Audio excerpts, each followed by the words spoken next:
Another recent enhancement to VATAS is updating how union official time is posted to the employee's timesheet. In the past, the timekeeper would go to the employee's timesheet and they would manually put any union official time on the employee's timesheet. Now, the union official time will appear on the timesheet via a leave request either done by the employee or done by the timekeeper as a proxy request. Remember, timekeepers, if you're doing a proxy leave request, regardless of whether it's for union official time or any other scenario, we highly recommend that you have some sort of documentation from your supervisor prior to doing a proxy request so that you are covered should the employee have any issue with that proxy request. Now, if the employee is going to submit the union official time via a leave request, they would do so under their employee tab. We will click on leave requests, again, just as we would do any other leave request. And then remember, we have gone from the timekeeper role to the employee role. We will add a leave request. Notice it's spinning. Everything in VATAS only needs to be clicked one time. Here we see our employee's name, last name timekeeper, first name Jimmy, because I am currently logged in to the training database as Jimmy Timekeeper. In the leave type drop down, I will scroll all the way down towards the bottom and you see how many different union employee types of leave that can be requested.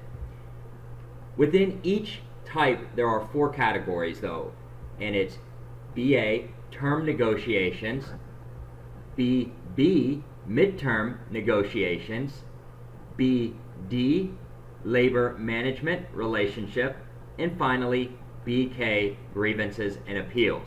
Now you see this is regular. The next says first shift, second shift, third shift. So if you're thinking about those first, second, and third shift, that's only going to be for those wage grade employees whose schedule is made up of first, second, and third shift tour of duties. Alright, so make sure that you're only doing a proxy request on those wage grade if you're using a second, third, or first shift. Alright, but again, this is currently an employee doing it for themselves, so we'll just pick regular BA term negotiations. The employee would select the union code type, they would select the day, just like they would a regular leave request. So we'll say that this employee is in term negotiations all day today and their schedule is 7 to 3:30. So we'll select 8/20/2018. We'll tab 3 times to put the same end date in. For our start time, we'll put 0700. And for the stop time, you can either put 3:30 p.m. or 15:30. And when we tab, it defaults and puts our 30-minute meal in.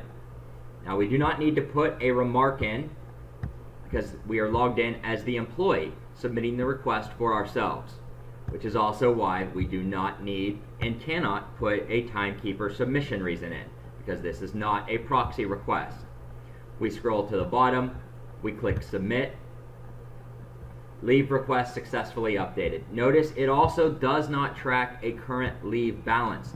That may be a question that you get from your union official folks is, I'm putting a request in for this union official time. Is it going to take away from my annual leave? Is it going to take away from my sick leave?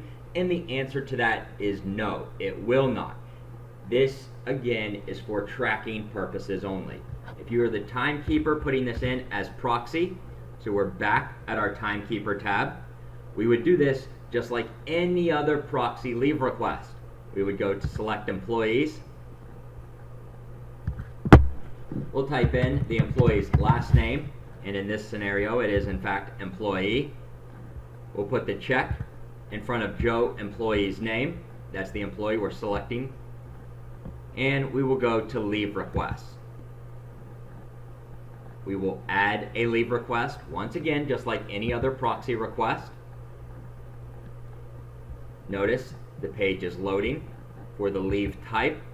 I would scroll to the bottom just as if I was doing this for myself, and I will see that same list of possible union types, union code types.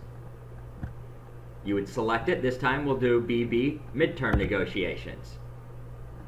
Click on the calendar. Again, we'll use today for this example, but maybe this isn't for the entire day. Maybe the employee, the union rep, was only going to work from 7 until 9:30 on midterm negotiations. So we can put from 0700 until 0930. And when we scroll down, now we do need to fill out the timekeeper submission reason, because at this point it is a proxy request. We'll put per supervisor request, scroll to the bottom, and submit. Leave request successfully updated, 2.5 hours. Once again, current leave balance NA not applicable, because it is not pulling this leave from any of the employees' leave banks. Again, not taking from their annual, sick, or anything else. This is for tracking purposes only. And again, this is how we will now be requesting and how the union official time is posted. Once the supervisor approves the request, it will automatically hit the employee's timesheet, just like any other leave request.